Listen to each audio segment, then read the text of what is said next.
ဒီနေ့မိဘတွေကိုထားရုံလေးခေါ်သွားမလို့မရောက်လာရမလားဒီအတွက်ဘာတွေပြင်ဆင်လဲဆိုတာလိုက်ကြည့်ဦးနော်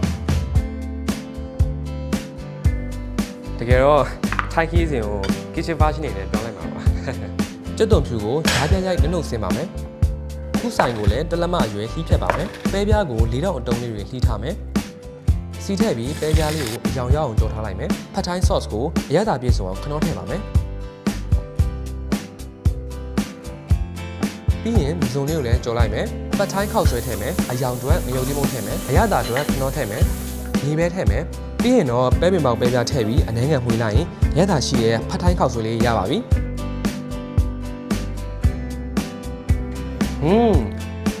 အဖေနဲ့အမေအတွက်ဖတိုင်းခောက်ဆွဲကြော်လေးကိုပိုကောင်းသွားအောင်လို့ကျုပ်ကြော်လေးထည့်လိုက်မယ်။ဘာကိုယ့်ရဲ့ကြောင်လေးလေ။ तू ကတခါတလေခြေတက်ပေမဲ့စိတ်ကြည်ရင်တော့ဒါဆွဲတက်တယ်။ကဲမင်းလည်းခဏနေအောင်စားဖို့လုပ်လိုက်အောင်ပဲ။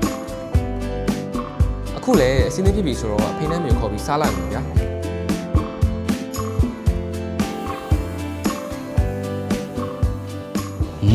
။